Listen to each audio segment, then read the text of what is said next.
family. Black.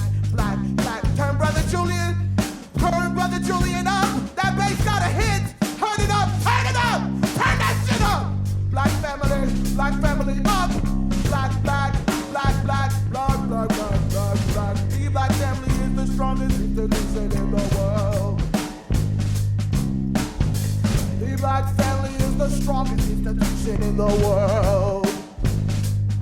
Hey! The black family is the strongest institution in the world. Hey!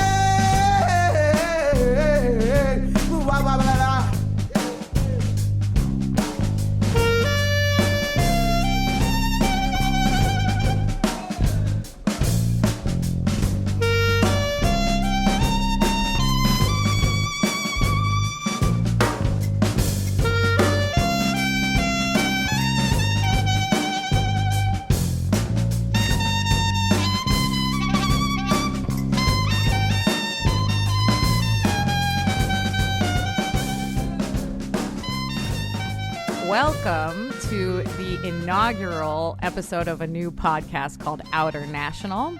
I'm Amrita Kadambi. I'm the host of this podcast, and the idea of Outernational is it's a term from the amazing Japanese composer Ryuichi Sakamoto, who is interested in obliterating borders. So the idea of this podcast is really, it's about the role of music in revolutionary times, especially in these times and historically, but it's also about building global solidarity. So this idea of Outernational is like that we are all connected through various struggles. And I also think about it in terms of music, like we are obliterating borders, not only socially or politically, but also musically. And a lot of the people I'm going to be talking to are border smashers, So that's the idea of this podcast, and also musicians who are not only brilliant artists, but also doing things in their community, organizing, bringing that energy to the stage.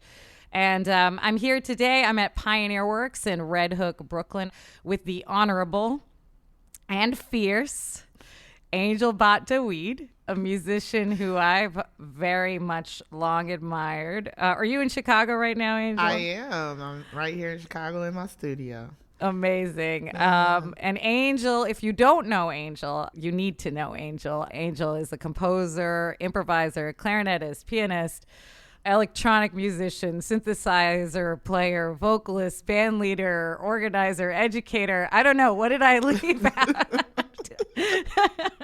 DJ. So if I like something, I want to do it. So I like absolutely. Things, Absolutely. You're a DJ too, right? Yeah, absolutely. Yes.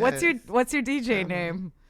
Angel Bat Dawid still. That's it's all the same thing. It's all, whatever I approach, whatever medium I approach it the same way. Absolutely. Literally, yeah. Also, when you got a name that strong, you don't gotta have a DJ name. And you're the band leader of Angel Bat Dawid and the Brotherhood, Sistazz of the Nitty Gritty. You've worked with Damon, Black Monument Ensemble, and so many. We're gonna be here all day if we talk about everything you've done. But that's too. I've played with Amrita Kadambi. That's true. That's true. I've done that. That's pretty big, I would say. Oh my God. I'm so glad. Yeah, we recently got to play together in Chicago, and I definitely want to get into that. But just for people who are not familiar with your work, can you tell me a little bit about your musical background and your musical practice, how you see it? Sure. Yeah. Well, my background, music has just always been so important to me. Like, I can't think of a time in my life that it wasn't there. And my earliest memories of music were in the church, of course. I grew up in a very religious home. I come from 7 generations of ministers, preachers, and teachers. And so I do believe that there's a calling, or the way I look at what I do is more of like a ministry. In a non-traditional sense. You talk about borders and all that kind of things. I got the call, just like everyone in my family, to be some type of minister. And I at times thought, well, maybe I need to go through this religion or this church. And the thing about the calling goes beyond those things. religions and spirituality. Those are just things to help aid us in this pathway that we're on. But I definitely got the call for the ministry very young. One of my earliest memories was I was born in Georgia. My parents met in Georgia, and my dad used to attend, he was a young minister at the time, a church by the Reverend C.J. Johnson, who these were these old black churches that did not use instruments. They just stomped and clapped. Right. Is that because it was actually like instruments were banned in Georgia? Because I know in New Orleans there was kind of a different pattern with the French. They were allowed to use instruments, but I remember reading at some point that they actually were not allowed to use instruments in the times during slavery. I think is that part of it? I actually need to do a little bit more research, because you're probably right about that. You know, it was that. It's also access to instruments. Like you're enslaved. So like you're not going to have access to any instruments or anything like that. But that didn't stop the music from still coming. People weren't even allowed to use drums, you know? Yeah. And so you have these old churches where all they do is stomp and clap. And then that's where all of these songs would come out. And what most people don't realize is that if you listen to any music that came from enslaved black people in any way, whether it's hip hop, gospel, you know, these are beyond genres. The roots of it started with that. And we call those traditional songs spirituals. So I was kind of baptized in the spirituals very, very young, because my dad was taking us to that church. And for whatever reason, I remember my youth. Like, I remember crawling and things. Like, I don't know why. People say they don't remember when I do. I remember being passed around. You were fully formed. I was like, you were ready to go. The thing about it is, like, I feel like that's a lie that when, you're not going to be able to remember. Yes, you can. You can access anything in your mind. And I do remember being passed around by these people kissing me on the cheek and holding me and hearing these sounds. And because my father loves music so much, even though he's a minister, he always had music collections in the house. So I was very, very blessed to have a dad who had all kinds of music in the house for me to sneak and listen to. And you're hearing all this stuff, but I think the most prominent memory of my youth was when he took us to go see Amadeus. The music from Mozart was like hit my soul. And it's so funny because I'm so black, pro-black, militant, but literally it was this white composer. He was a rebel in his own time, in his own ways. He was a rebel. You know? And I think that's something too that I always was like, knew that I was going to be an artist who may not be conventional, because I was always attracted to artists like Mozart, who was like, fuck all y'all, I'm finna do the music I want. And it just seemed like the creatives who did the music, who were just fully themselves, no matter what system they were in, they just were like, I'm going to be me. I was always attracted to those. So you're right. You know, maybe it's not so like me betraying, like turning in my black card that, my first instance of music was really Mozart and classical music. And my love for classical music started very young. Like, I had a thirst for it. I would go to the library and listen to hours and hours of it because it would take me someplace. And when you're that young, like, but that movie came out in 84. I must have been like 4 or 5 years old. But I can remember the strings and all that. And I was like, wow. And then there's a scene in there where Mozart's like on his deathbed, and Salieri, his arch nemesis, who's also his biggest fan, is like, because he knows he's the real deal, is like notating because Mozart can't do it anymore because he's sick. And I just remember that scene like, wow, I would love to be able to just write and compose music. I think that's when my thirst for composition started. So I definitely started studying all the classics, you know, and I did that for a while. Like, even when I learned piano and clarinet at 11, my goal was like, I want to be a classical musician. I want to be in orchestras. I want to be composing music. You know, I just had a thirst of it, but I was also a little black girl. Okay. And so like the opportunities, the lack of support just was not there. For me to be here, this is because of my own thirst, because this was my own, like, I wanted to do it because if I didn't have really a lot of support. Of course, my parents always supported whatever I wanted to do. They were always like, they wanted us in arts and stuff like that. So I never got that from my parents, but like being at school, I was definitely always overlooked.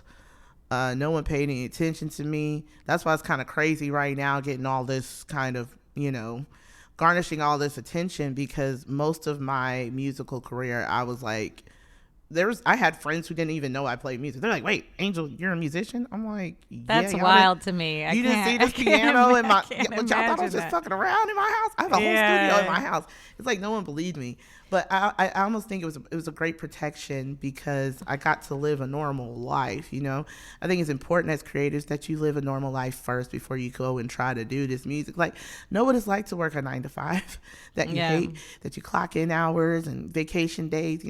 I learned a lot of skills in the interim, but the thing is, I never let go of my art. Like, even when I was doing my regular 9 to 5 and all that kind of stuff, living my life, making money, I never was satisfied with that. I was like, I have to do what I love. So that's just like my journey in a nutshell. No, but it's amazing. I mean, it's like the institutions and the systems definitely do not support. It's funny because they push European classical music on you, right? Like I was sort of self-taught or community taught by, through my spiritual community, very similarly through kind of Hindu devotional music, and then ended up going to college at a place that just the default was classical music. So they push it on you, but then as a person of color, you have no support in that. Like I always think about Nina Simone, or even Miles Davis, or they're classically trained.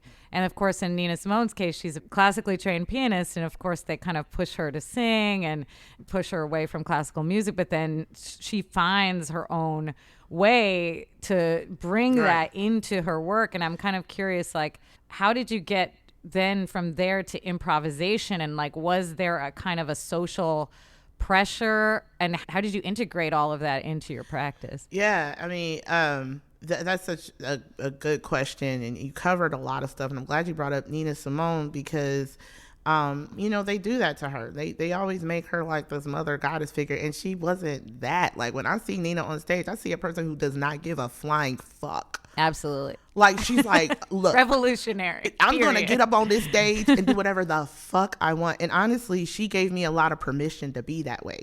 Like Nina gives us women that permission to like, look, I'm not finna touch a fucking note on this here. I'm not about to sing nothing until I'm ready. And I'm going to say whatever I want. Now, here's the thing about the time period she was in. She was in a more dangerous time period than me. Like, I have the agency now to say whatever the fuck I want. No one's going to do anything to me. You can't. I got all these human rights, and you better not. I mean, it's getting a little dicey now. I know it is. But, it's like, the thing that the two generations before us had, you couldn't go down south. Somebody might lynch you. Yeah. Yeah. Like life or death. And so for her to have the courage and be like, to use her platform and the stage for her to voice her, I hate this.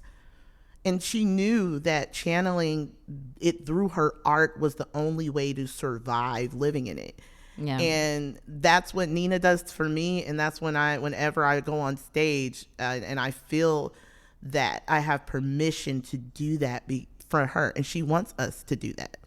She wants us like, no, don't leave your emotions. And if you're mad, if you're angry, if you're sad, whatever, don't leave it off the stage. Bring it on the stage. That's the place where you have true freedom, because nobody's going to go up there and fuck with you, especially now. Take advantage of it. Meaning like, if you go, they're going to be scared of you. And I do use that. I've seen you do it. I've seen yeah. I've like, no, you're going to do what I say, because what are you going to do? You're going to come up on this stage and stop me? No, you're the fuck not. Because if you come up on this stage and stop me, I'm going to go out in the audience and make more sounds and more music. You're not going to stop me from playing music. I can play music anytime I want. Like when you walk with that agency. So I'm glad you brought her up. But when you talk about the transition from, the first part of my life, I wasn't like that as a musician. That came, that's only been like the past 10 years. Wow. Before that, I grew up, because of my thirst for music and creativity. When you're a creative person, at times it can be a lonely road, because people don't understand. People who are not really in the creative realm, the society has put into the realm of like, that's a hobby or an elective. No, you need to be doing this in order to make money, give up on your dreams, pipe dreams. I was blessed not to have parents like that. I didn't grow up in a household like that, but I hear stories. But when you're in that realm of thinking of music as a hobby or an elective, people don't really take you seriously. And so I struggle with that, trying to get into these respectability politics. I never fit into them. And so I think around the age of 12 or 13, that's when I couldn't fit in with the cool kids. And then not only were they not messing with me, I was getting bullied. And I didn't know how to speak up for myself. I was very much, I love my parents because they kept us children. They really preserved our innocence for a long time. I'm cursing now. I learned, I curse because I listen to a lot of hip hop. I don't know what that, I didn't know. I'm still playing with dolls and I'm 12 or 13. And I realized like, well, I'm not going to really fit in with these people. So you know what? Fuck it. I'm just going to be me. And I was like, I remember intentionally being like, I'm going to open up my ear palette, because my dad had all this music. He had everything from Funkadelic to Led Zeppelin to Steely Dan to classical music. I mean, and he had a really great collection. I used to go in and just listen to whatever. And then that's when I got hooked, because during that time period, when you're in your adolescence and your body's changing, your self-esteem's getting murdered, and your parents don't seem like they understand you. You don't understand, like a whole bunch of bullshit. Yeah. That music was saving me. Like, that's why, when you talk about me being a DJ, I think that's where like me naturally being a DJ happened, because I think if my dad wasn't a minister, he probably would be a DJ, because that was his thing. Like, he would burn CDs with playlists. Like, he would be really into it. And in fact, I have tons of them. He was throw them away. I kept any little CD that I saw of one of my dad's little playlists. I have them, because I want them for the archives, and they're always good because he had such a great collection from jazz to everything. And so I think that's where my putting music in order, I didn't know that was called DJing until I started working at a record store. And I was like, oh, this is all this is? I got cuts. You're supposed to find and I got cuts because I listened to a lot of music. But the transition from, being in this rigid classical realm, which I'm grateful for because I like discipline. And, because I was a kid who stayed at home, my parents wouldn't let us go outside, hang out with everybody. That was like my video game, getting some new sheet music. I'm like, oh, I'm going to go to piano. This is like learning some new stuff. Or I would beg my mom to get me sheet music. Like I said, the Mozart really touched me. I wanted to be like Mozart, who's a multiple instrumentalist, and he was a child. And I'm like, I'm a kid. I can do that too. Yeah. And so the clarinet and piano, I started learning. I was in band, and I loved it. A lot of people talk about, I don't necessarily think Western classical music is hard or challenging. That's the thing. And I think that the people who teach it make it seem like, oh, it's this high art and only these certain people. It's very easy to me. Okay. You just do what it says on the page, right? And I also wanted to be very proficient in it. So like, I've studied sonata form and compositional structure. I actually love composing. I prided myself in being able to play all my scales, I prided myself in it. What I didn't pride myself was like, if you took the sheet music away, could I just play?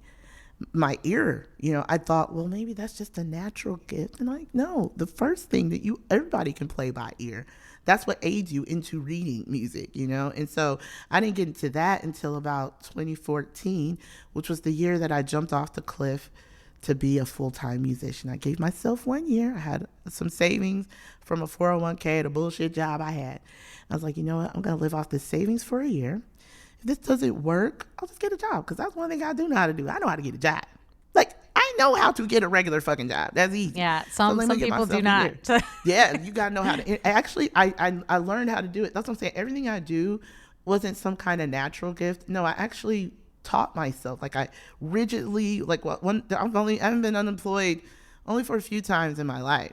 And when I was like really looking for a job, I made that my job. Like, I was getting up like 8 hours a day. I'm like, I'm finna email 100 places. Somebody gonna holler me. And with that, I had to like, well, how do I improve my interviewing? And I did research on it. So like, everything that you see that I do is I studied for it. And so that's how I learned how to get a job. It wasn't natural. But that year, I was like, I'm going to take a year and I'm going to say yes to all the things I would normally say no to because I had to work. And it worked. Yeah. It worked. 2-3 years later on the line, that's when because I was saying yes to things, I was going to all these jam sessions here in Chicago. And Chicago is where I really learned how to play free music. I'm not originally from here, but I've been here since I was a teenager. Went to college here, did all my classical training and theory and stuff. But it was only until then that I came to all these jam sessions. And it was the 50th anniversary for the Association for the AACM, which is the Association for the Advancement of Creative Musicians, yeah. Which is based here in Chicago. And look, I'm in my 30s, and this is my first time ever hearing about them. And wow, it's so crazy because as we know your music, or as maybe listeners know your music, it's like I can't. It's like hard for me to wrap my head around the fact that you're saying that was just a little over a decade ago that you were getting exposed to, because it almost feels synonymous. Just for the listeners, because I was going to ask you about the AACM anyway.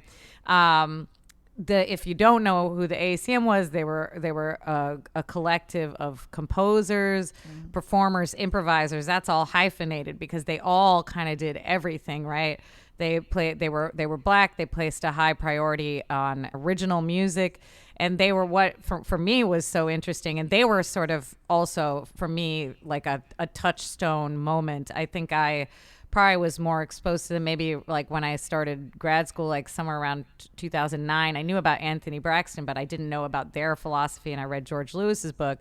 But they were modeling their composer, performer, improviser collective on the Black Panther Party. And I thought that was just like, because they had education initiatives, they had free food initiatives in Chicago.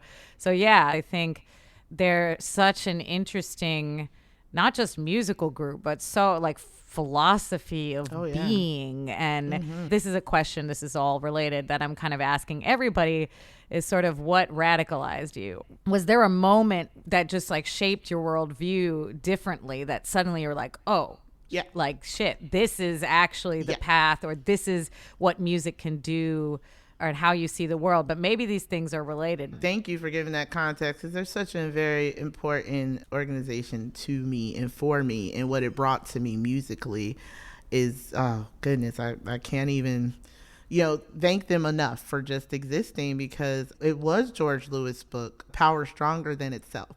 Just that title alone. Oof. And, I was doing jam sessions around the city. I was saying yes to all the jam sessions. I was like, I'm going to go. And I was afraid, I was very fearful, because I read music. I didn't know how to improvise, or I didn't think I knew how to improvise. I'm like, what key is it in? Like, can you tell me what note, what structure? It's terrifying, because you hear them stories. Like, I hate that movie Whiplash. I fucking hate that movie. Yeah. Because I'm like, I don't know what that is. That ain't no jazz. But when you think of jazz and going into jam, you think of that there's going to be some old person. And let me tell you, I have had that too. Not as bad as him. But you will get your ass toe up if you ain't ready. And that's important too, because that means like go back and get better and come back again, so you will get that from some of the old heads, especially in more like the end scene. But I was ready for it all, because I knew I could play. Like at the end of the fucking day, no matter what you think about me, I can motherfucking play. And I'm not saying that in a boastful way. I'm saying that like I studied to be able to play whatever I want, whether you put the music in front of me, you take the music away. But I knew I was lacking in that one part. So I was like, I got to get stronger and be able to ear out music and be an improvisationer. So I started going to these jam sessions, particularly one by an artist here named David Boykin. He's an incredible mentor to me. I've read some of his writing too on improvisation. He's incredible. And spirituality. I met him like that year, 2014, and divinely, that was their 50th anniversary. So there were concerts going on all around the city. So as I'm reading this book, and it's so funny, this white man gave it actually.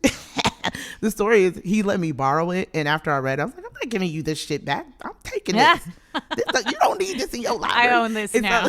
He would be coming up to me all the time like, yo, Angel, can I get my book? I'm like, yeah, nah. Yeah, no. He's like, wait, you're not going to give it back to me? I'm like, no. but it's my That's book. amazing. I'm just not gonna do that. It's Like, I interesting. just don't justify it because I'm like, I'm not gonna give you that book back. 'Cause Yeah, no, I hear that. I think I actually also stole my Power Stronger Than Itself from my rightly white so. roommate What are who you was a doing with jazz it? student at the new school. That's I'm really taking funny. this. That's really funny. I think I borrowed it from her when we were roommates. She was studying jazz at the new school. And I was just like, You don't need that shit. I'm keeping you don't this. Need that shit. That was for us. But it's interesting, like this idea of discipline, because Chicago is such.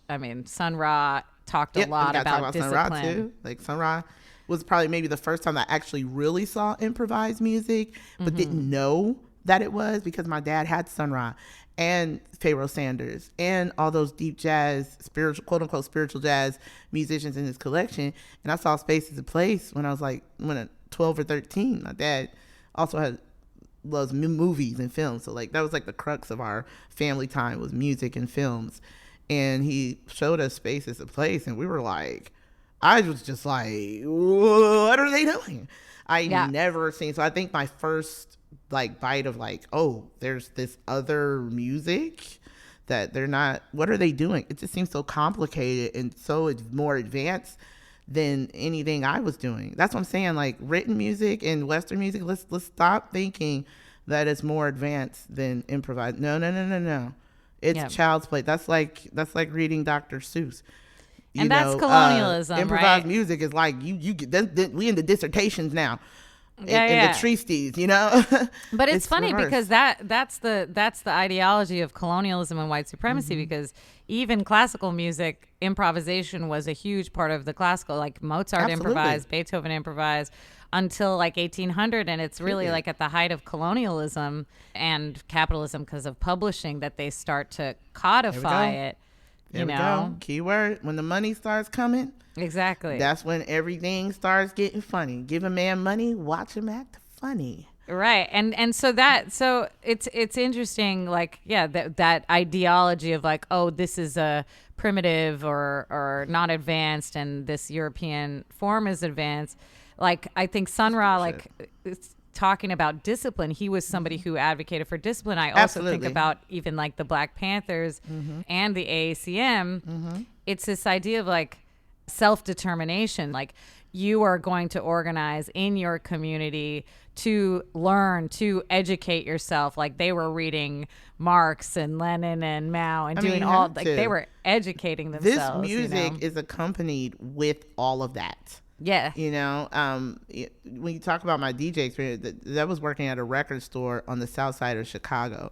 So for people who are not familiar with Chicago is a very, very segregated city. And, when we use the word segregated, people automatically think negative. There are negative things about that complexity, but there's also these other things that happen when you have Black people all isolated on one side, on the south side, on the west side, and pockets of us here. And that's actually, I was commissioned by a Black string ensemble here in Chicago by the name of Decomposed to score a piece. And I actually composed a piece which we're going to premiere here in Chicago very soon called Black Metropolis, that I wrote pieces for each side of the south side of Chicago in just thinking of how I think that's why AACM could exist only here, because there's also this protection when you're segregated. There's also some of this stuff gotta be secret and not exposed, because when you expose it, then you dilute the true essence of it. A lot of white people are I'm not talking about personalities, but white people, y'all carry racism. Okay, it's like a disease. So even when you're not trying to bring it, you bring it. You don't even know you're doing it most of the time. So there's times where artists of color, we need to be isolated from you. So a lot of my works are going to be very much about Black narratives and Black things.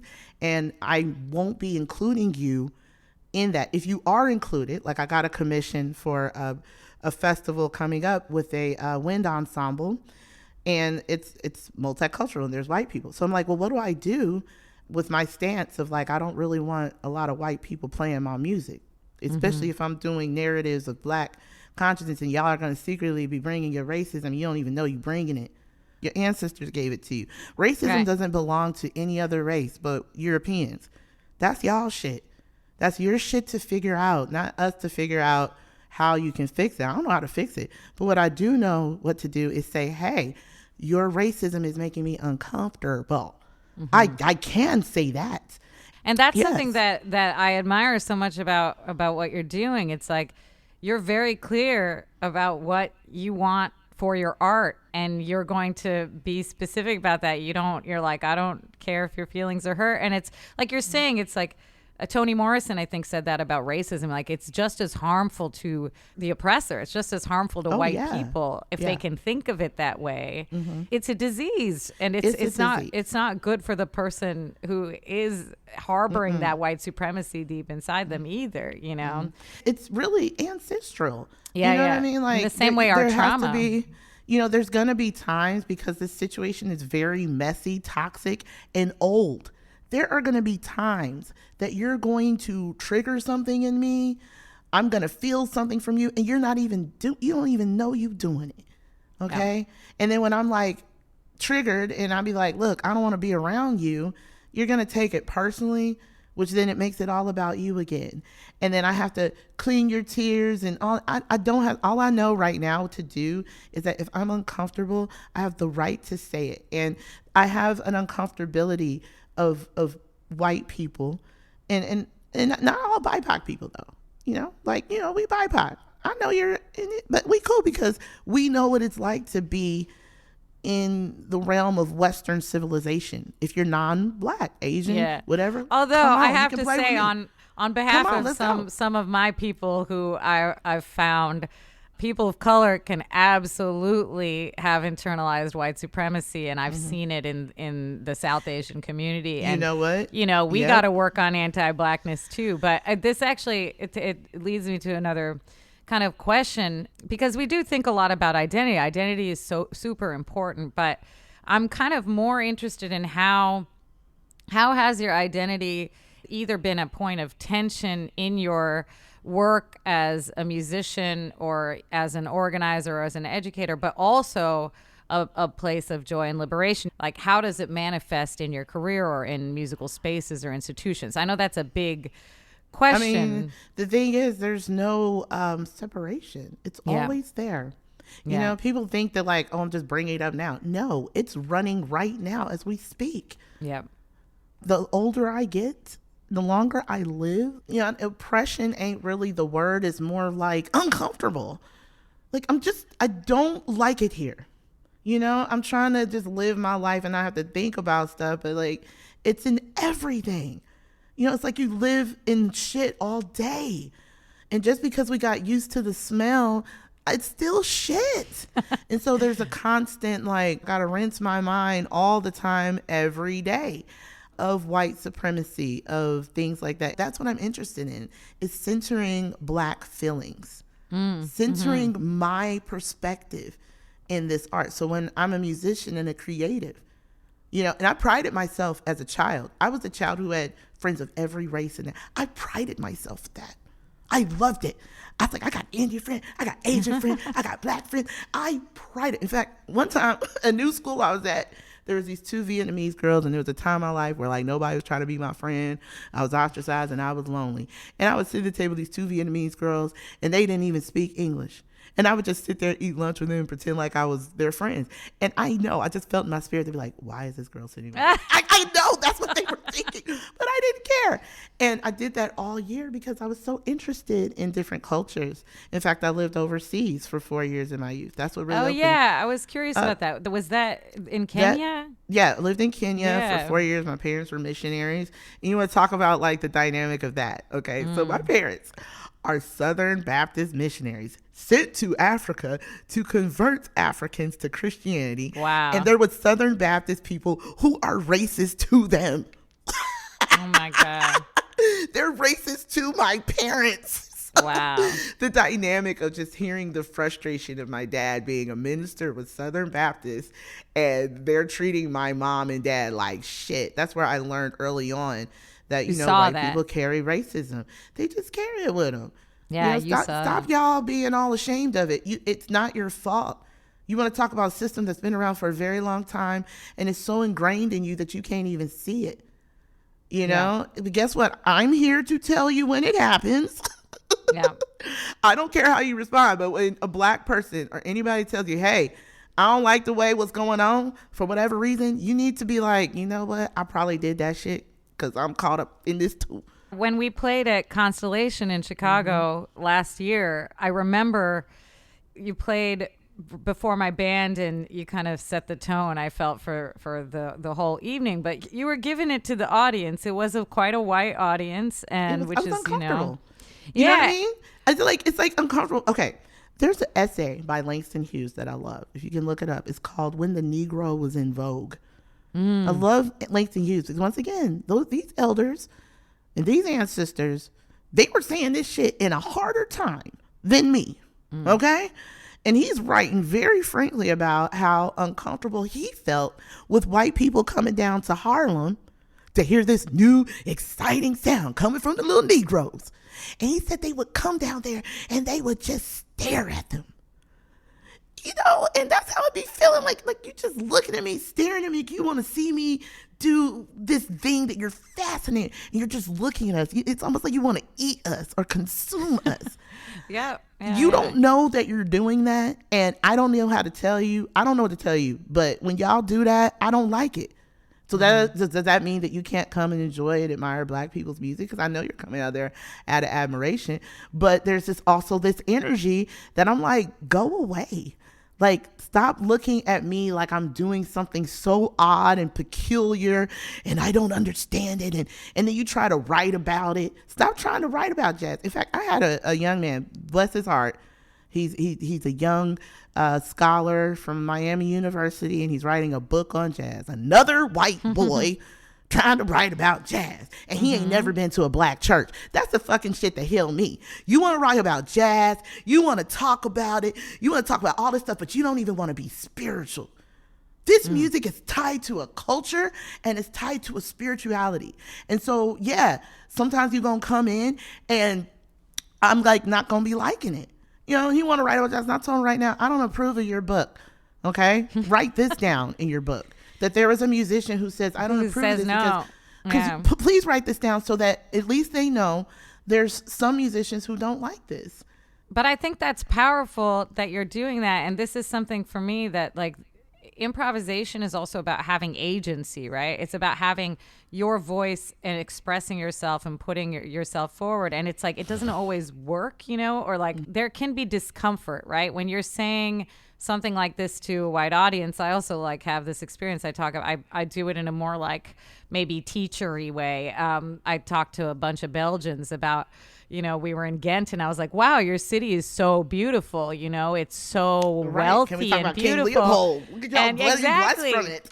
And there was a crest on the back wall that said, it said Belgium on one side and it said Congo on the other. And I said to the audience, you know, your city's real beautiful because it makes me uncomfortable. And so instead of looking at it as this thing, like I'm trying to get it to people or read the audience, I'm literally telling you that these are the thoughts that come through my mind that may never come through yours.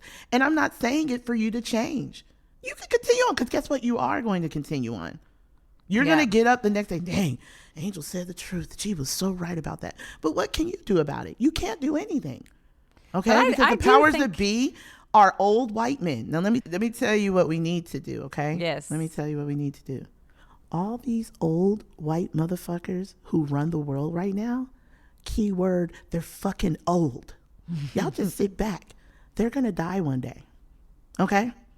They're going to die very soon. They don't look healthy. They don't know how to live long. So give them a few more years. And while we're waiting for their asses to die, you be ready. Be ready. You be ready. And the way to be ready is don't fuck around with us. Get the shorties. Be in the schools. And white people, stop trying to think that you can go and teach black children. You can't. Yes, if you want to help black children, make sure that there are black teachers there. And I have worked with some allies like that. I have worked with white allies. There's Kate Walsh at Old Town School of Folk. I'm going to shout her out. And there was another young white man. And he was like, look, I'm in this position, Angel, to get you here. And then I'm out. Okay? Because I can't do nothing here. But you can. So if you want to be an ally to black women, white women, let me tell you what you can do. When I feel unsafe, you scream. Because when I scream, they ain't going to come. They're not.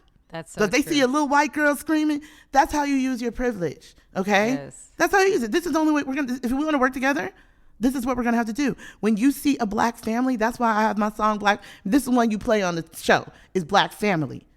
Because I intentionally made that song as an affirmation, and I tested the waters, and I began to see how it made people uncomfortable when I said the black family is the strongest institution in the world. This is the first time I spoke out on my album, the live album, the Oracle album. I did Black Family Live. I was treated like bullshit the first time I went to Europe. Yeah. Talking to me crazy at Berlin Jazz Festival, and you're going to treat black people like that. And that was like the first time that like I expressed myself on stage in this way. And that was the first time that I had the Brotherhood together. And when Black Family came, when we started playing Black Family, and I started saying the Black family is the strongest institution in the world, and I said, sing it with me, white people. And I saw people like resisting. Why is that hard for you to say? And that's when it was enraging me even more. I was like, that shouldn't be hard for you to say. And I could feel their inner resistance. They didn't want to say it. And I started screaming. And then a few white people did start saying, the black family is a strong. And I was like, yes. Oh, my God. But the That's fact amazing. that she was resisting showed me where it was at. They think I need to say that affirmation. No, you need to say that affirmation. Yeah. But that's the thing at the Constellation show that I was saying to the audience after you played it. I was like, you can't grow without being uncomfortable. We all know that. That's the only way for any type of personal growth, or even as a country, or even as a community. The only way you can grow is to be uncomfortable. And I think you're actually doing something very generous in my mind, Angel, in that you are being honest with people. It's up to people to do with that what they're going to do with it. That's not your job, but you are being, I just want to say, you as a black woman are being very generous. I'm being easy. I'm like, look, y'all are making me uncomfortable, and what I have after my shows is always love. It's always people coming up to me. If it's a white person, they're in tears. If it's a black person, they're in tears, and they come up to me and they're like, thank you, Angel. I didn't even know. And so sometimes I do it because some people may not be in the space where they can be that vocal. They may have to think about their job. They may have to think about their families. It's scary. What am I going to lose for speaking up? Especially right now. And, and so like, I also do it for my people to know like, hey, this is your throat chakra. And look, I just did it. And guess what? I didn't explode. And nothing bad happened. In fact, something really good happened. And I think it's just a way of showing people like, look, it's okay to be uncomfortable and talk about things and work it out. And so much of what we're kind of talking about here, and sort of the purpose of this conversation for me, is to kind of share the work that people are doing, not only in their musical work, because obviously you're doing so much from the stage by talking. Obviously, this is kind of an educational setting, but especially in your local community in Chicago, where I know you're so invested. A lot of musicians, they're on tour all the time. They're not that invested in their communities, but you are very special in that you are very invested in your community. I want folks to know about what you are doing in Chicago, because part of this is about, we want to learn from each other. So what you're doing in Chicago, we could be doing here in Red Hook and Brooklyn. So tell me about your work with children, with black women, this space in Chicago, the Black Room. Just tell me about your education work, because I just think you're such a powerful educator. You're such a powerful organizer. And I think education is organizing. Absolutely. Right? To be a creative musician, especially a black creative musician in this realm, we don't have the option of not having an education leg. I can't speak for other cultures or anything, but for us, when I think of my career, I think of it in three ways. Business, it's like a little sandwich. Business, in the middle is the creativity, all that stuff, and education. So like my business got to be on point, because that's where we always get fucked over to, and then education. And so I was very intentional in making sure that I was in the community. I'm very intentional that whatever skills I have, I bring it into the schools. Mentorship, I've always encouraged younger generation under me. There's a performing arts school here in Chicago called Shy Arts. and the massive amount of young talent, like multi-instrumentalists that come out of there. And a group of them I met, and I've been in their lives for a while. And one young lady by the name of Camila Vick, she didn't go to Shy Arts, but she was all friends with them, and she's an incredible artist herself. And at just barely 24, she has a space that she's created on the west side of Chicago called the Black Room. It's a business, meaning like it's a open membership. You can get a membership there to use the facilities any way you want. They host wonderful events. I also started a residency. I became a fellow of United States Artist Fellow this year, which granted me a really nice fellowship. And I knew the first initiative that I had to do when you get a blessing is you have to give. Mm-hmm. And I'm like, well, a part of this has to go to some organization that I feel is important. So I giving myself my time, finances to supporting the Black Room. And I also felt like I needed a residency for Black women specifically. There's things that Black women go through that, I mean, you have to be a Black woman to even talk about it. And I was just noticing on and on, like just running into so many Black women who we were just all saying the same thing. And I'm like, well, where is a place where we don't have to deal with not just race, but misogyny, sexism, colorism, all sorts of isms. Like, what would our art look like if we could be our expansive selves without having to think about it? And that's what I'm trying to do. And so, like, we have our first artist in residence there by the name of Eva Supreme. She's a credible vocalist, musician. She's also my manager, and we also perform in several different bands and ensembles around the city. And like I said, I was on tour in January with her. And as we were on, this is my friend, my sister. She's in Sistazz of the Nitty Gritty as well. Mm-hmm. You know your friends, but then all of a sudden she was telling me, well, I had this idea to do this, and I wanted to do this. And I was like, whoa, Eva, you got so many great things. And what I heard in the back of my head is, where can you reside? Where can you develop these things? And where's support you can get from other Black women? And I'm like, where would she go? I was like, I have to start a residency. Because that did not exist. Like, it doesn't exist specifically. And then I was like, we'll start, I'll get one Black woman a subscription for a year at the Black Room. Set the tone. And then I'm also reaching out to other Black women to start this board with me. Let's start this board, and let's give Eva everything that she needs to be supported, the stuff I didn't get that I felt like I wanted. Beautiful. I get emotional. No, it's amazing. Think about it. When you think about, like, what would it look like if I got that kind of support? If just people like, what is it that you want to do? There's never a no. There's always like, let me look into it. Yes. What else do you want? Think big, and we're going to do our best to make it happen. Because I've been on boards where, once again, like I said, racism, misogyny, men y'all carry that. Sometimes men carry misogyny. You don't even know you carrying it. Like, so when you've been on other boards, like for other institutions. I've left boards. Yeah. Because I'm like, there's just too much. Black women are not feeling safe to be their expansive self. And sometimes there isn't a receipt of like, well, when you did this and you did, there's no receipts. It's just like, we feel that way. And so I wanted to create a space that's as safe as possible for Black women. And we're starting with Eva Supreme as our first artist in resident at the Black Room.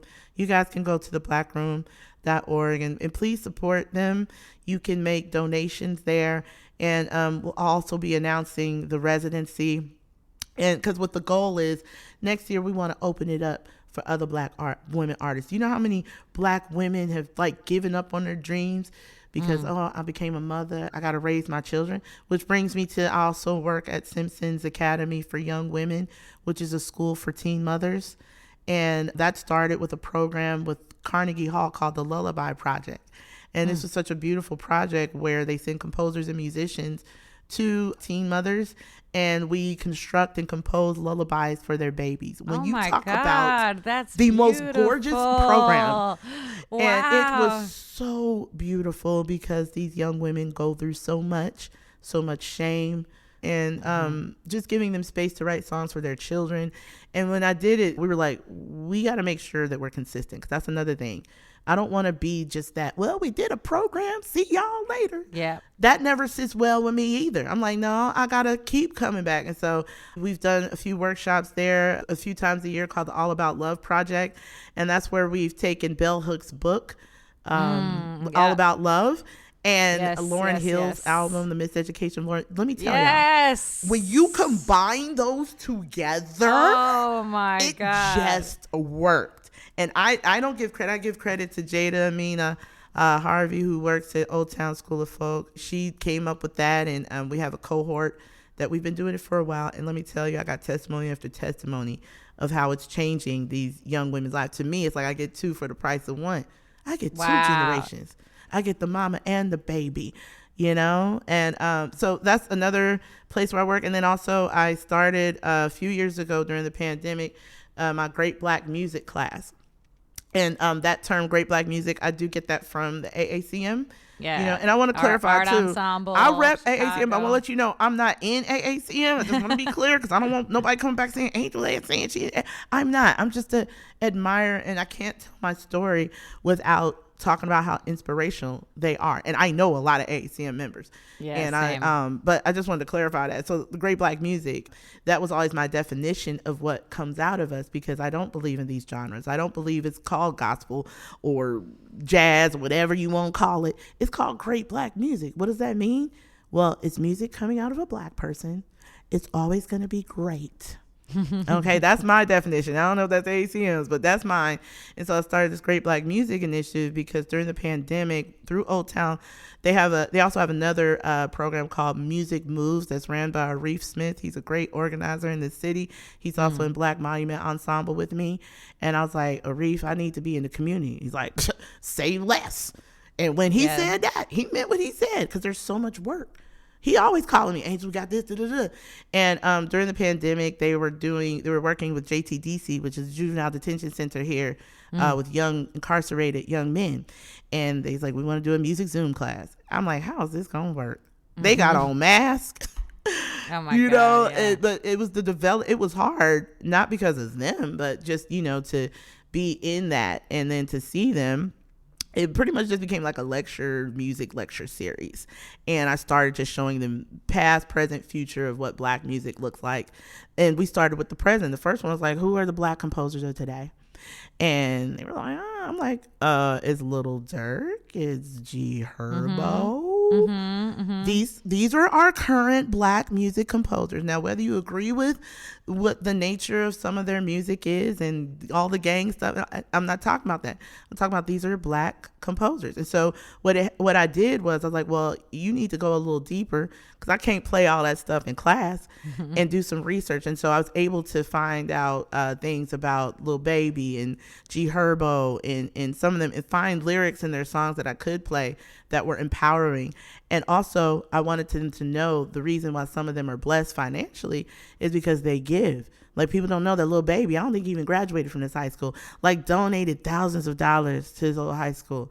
You know, G Herbo, who admittedly says he has PTSD from being raised in a gang violent area. Yeah. And he started mental health facilities in his community. Wow. To help young men with PTSD. So like when I was highlighting these things, they were like, yo, that's interesting.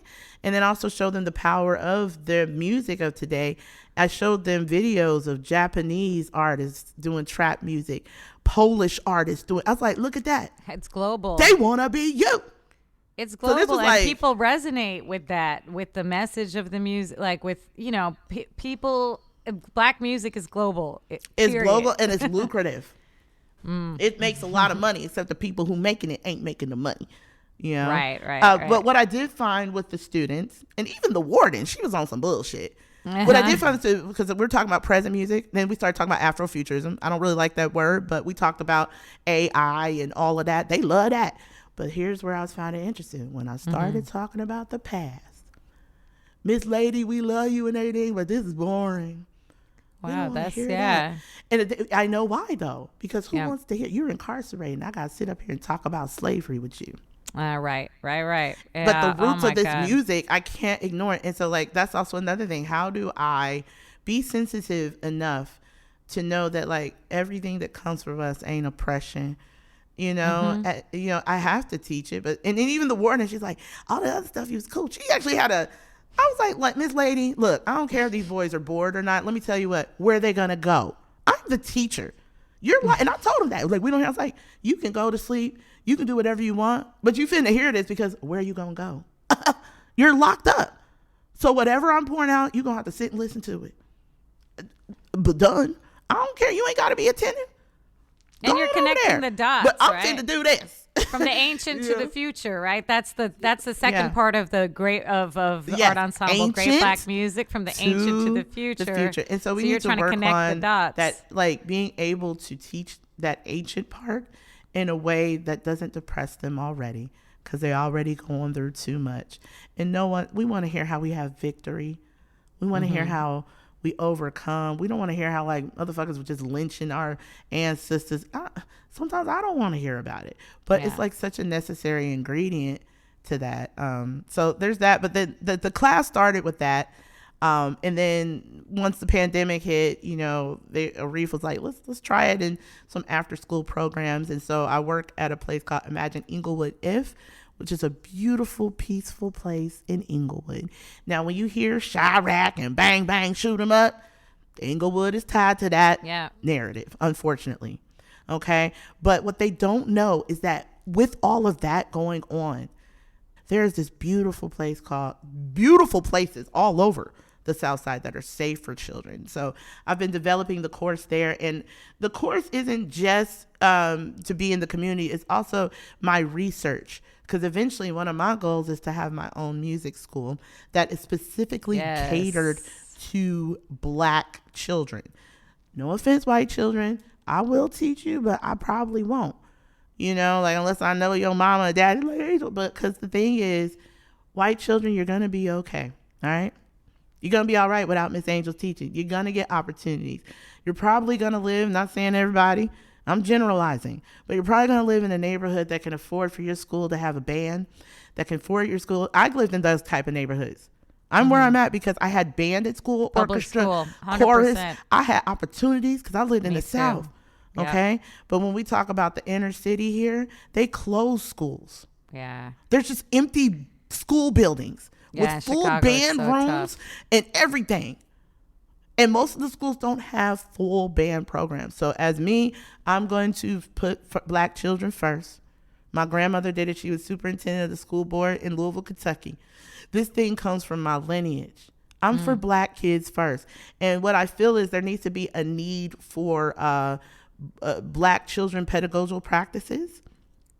So I also intend on writing and researching it, and in the spirit of Miss Ella Jenkins. I know most people don't even know Miss Ella Jenkins.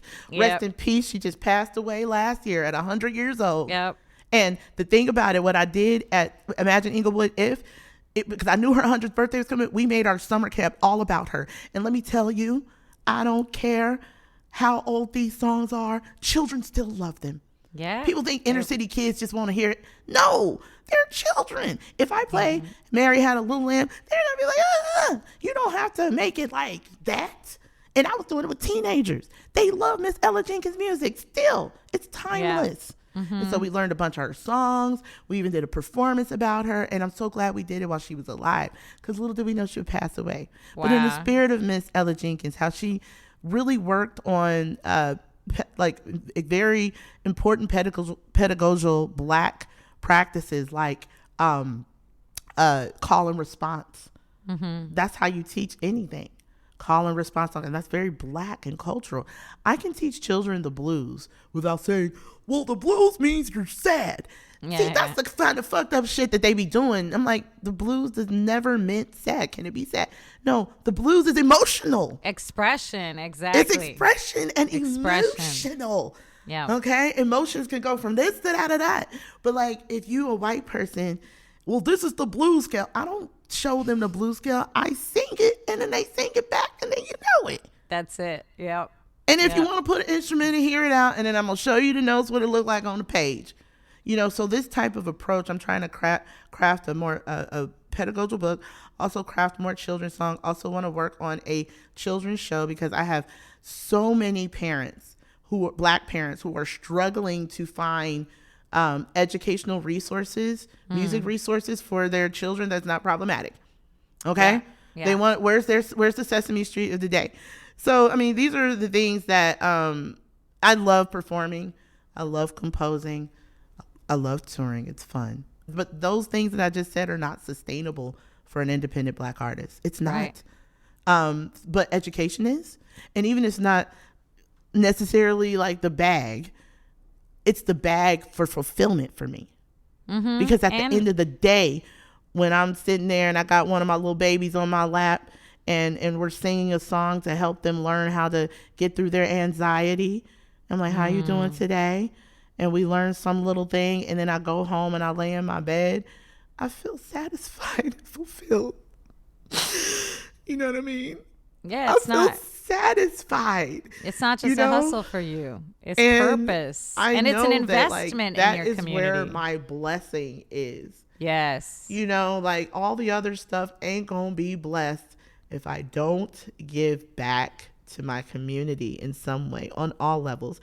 And then one last thing I do is I also teach through Old Town a program called Fireflies, which is a very early education program from infant to about 3 years old. And so for the past few Saturdays for a year, this is such a beautiful Saturday. I get to wake up. Wow. And go and play music with little tiny babies who have been, and, you know, we do focus on trying to get to the West Side and the South Side to give those babies and parents, but we have children of all races come, and just to see us all, you know, before all of this stuff happens of this world we live in, and I see all the babies, I just see little babies, and I want to be a part of their early musical experience. And it's a blessing and an honor to do that every Saturday. And we call it Fireflies because we base it off of the Earth, Wind, and Fire songbook. Yes. They're such an incredible Chicago band. So, you know, at the end of every jam session, and it's so fun and cute and beautiful, parents come, we have a good time. We always sing, keep your head to the sky, and we clap and we sing, and the parents always tell them, look, parents, you can't just be here, you won't have to do this at home too. Mm-hmm. You have to show that when music moves you, you gotta move. Mm-hmm. And so I take that time to always be expressive. I show them it's okay to move your bodies, and then you'll see them do it. And then this is a testimony. One parent, she came up to me last week, and she's like, I just want to let you know, I was walking past, my baby was in his room playing, and I heard him going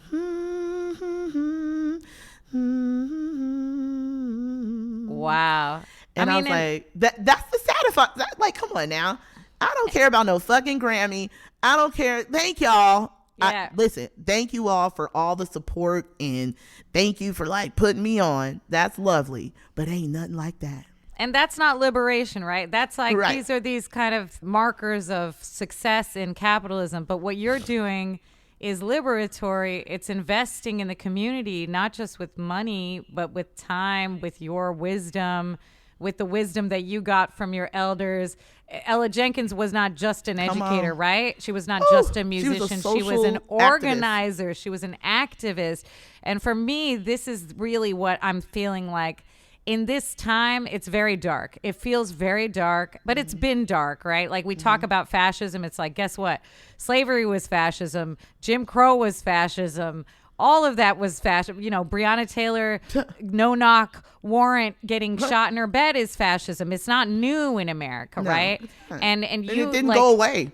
It didn't go away. It's running right now as we speak. And it's growing, right? It's getting bigger. But for me, what's inspiring about you, and you know, I know we got to wrap it up, is that you're a living example of how music is a survival strategy, and you teaching that survival that has this long lineage, right? Not just through oppression, but through liberation and joy and all these things.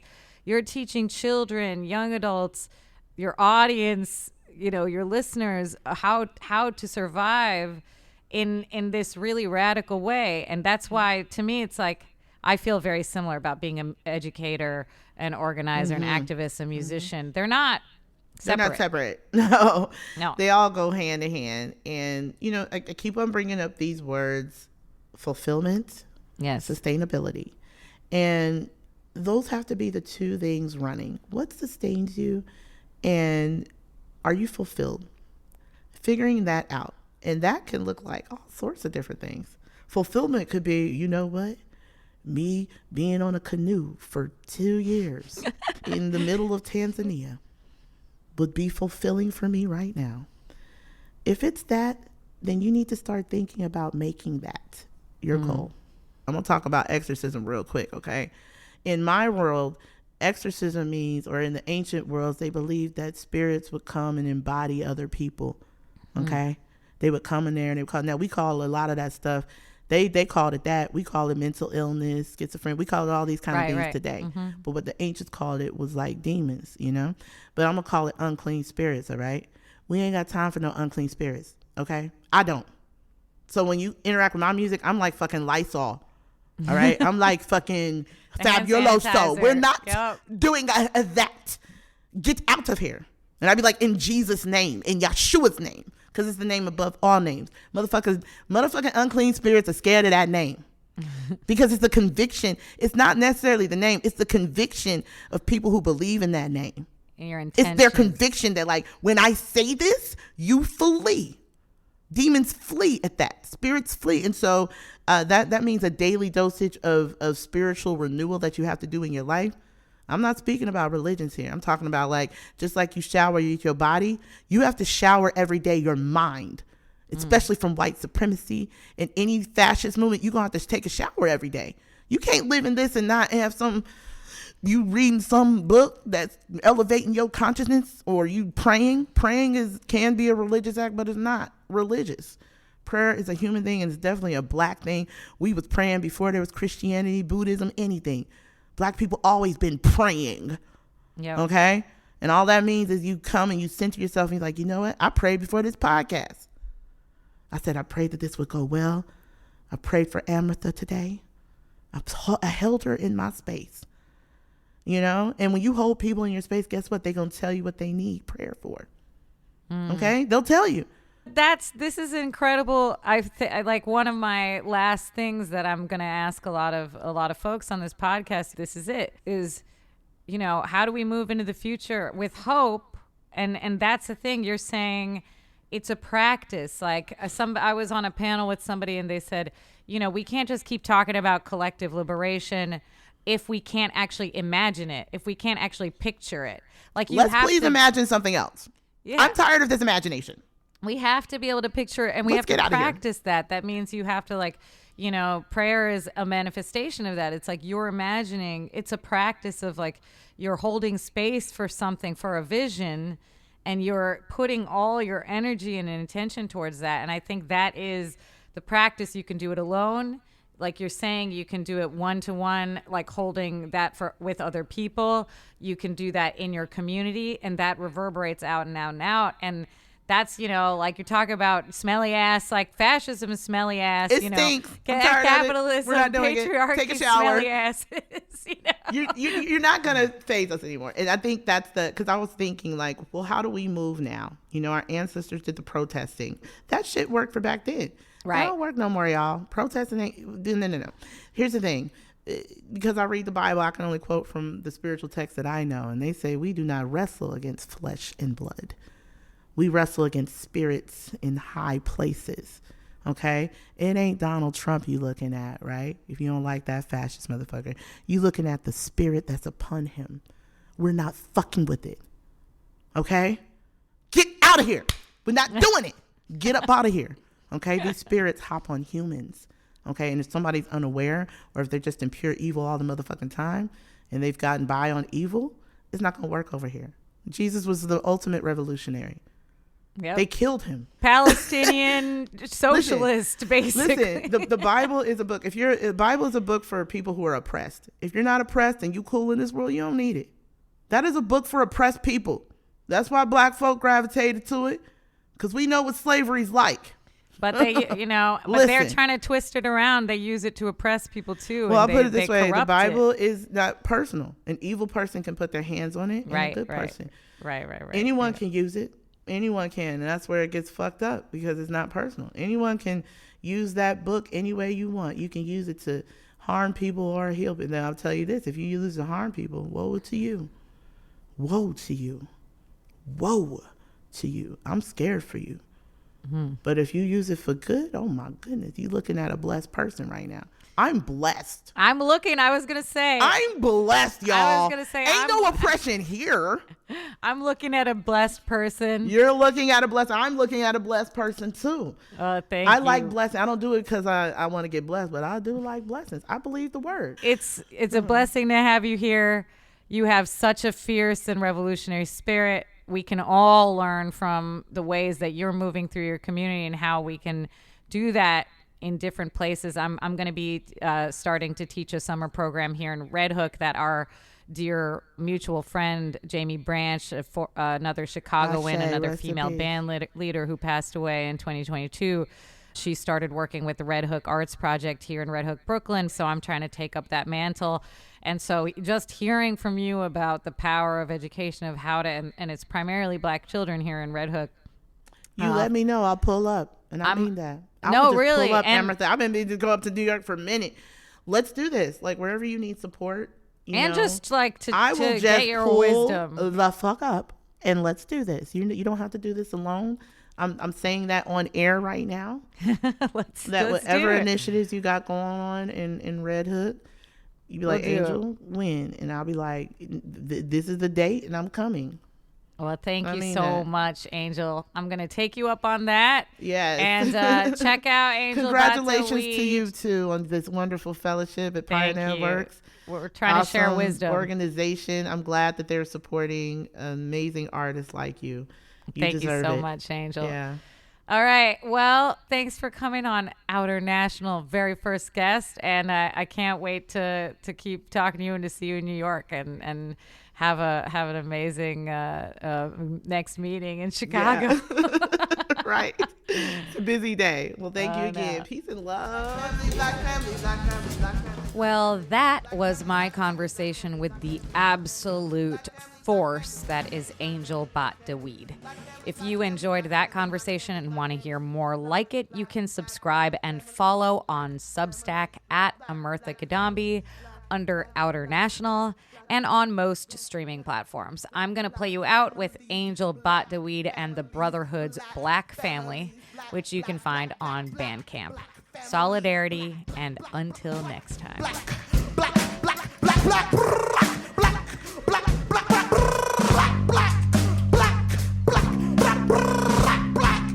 family, black family, black family.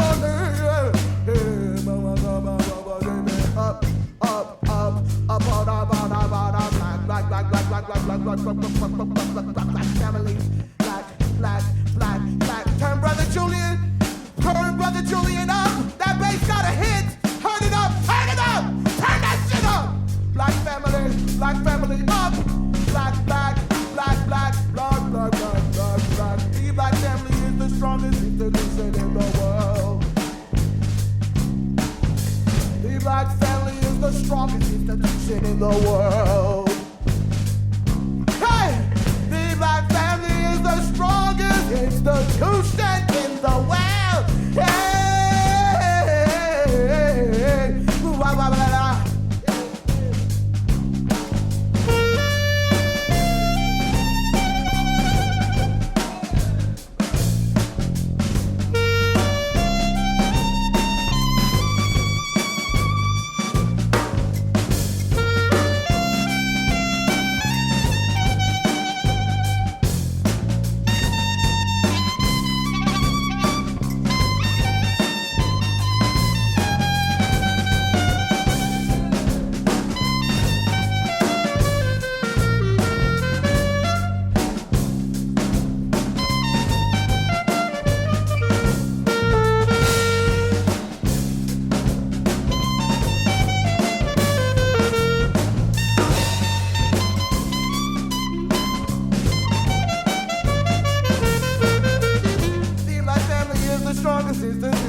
It will really help my people.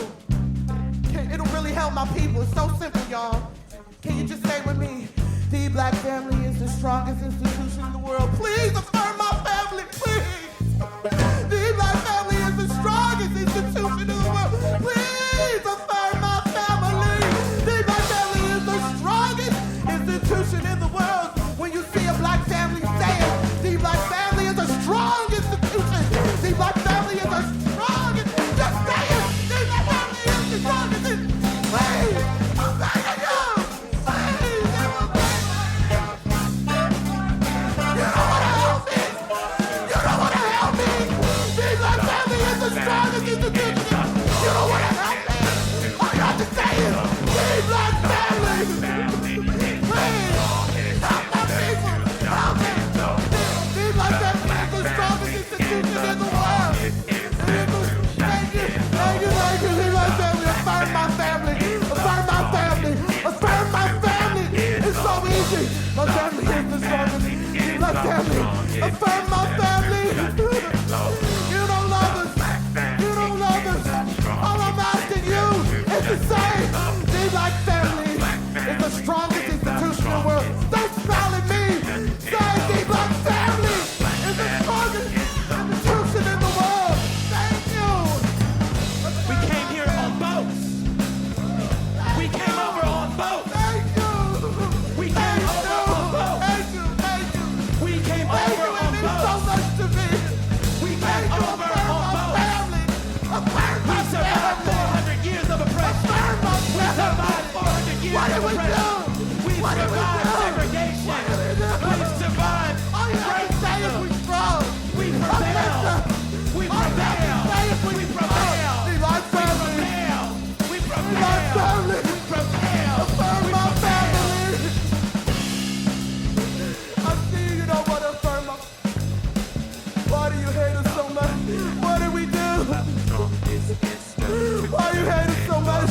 All you have to say is the black family is the strongest institution in the world. Is that too much to ask? Affirm my family.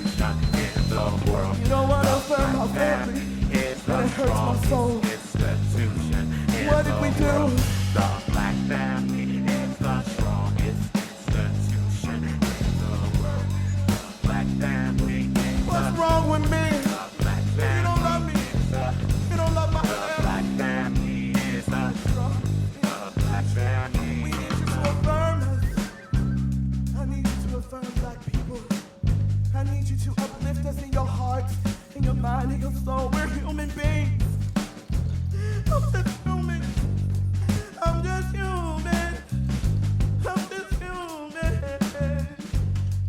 But we're going on a journey. Because there's some questions that we have to ask. I have to ask the children. I have to ask the children. Yes, you young man. I'm finna tell you some things about children that look like me. We got some serious questions to ask. What shall I tell them? What shall I tell them?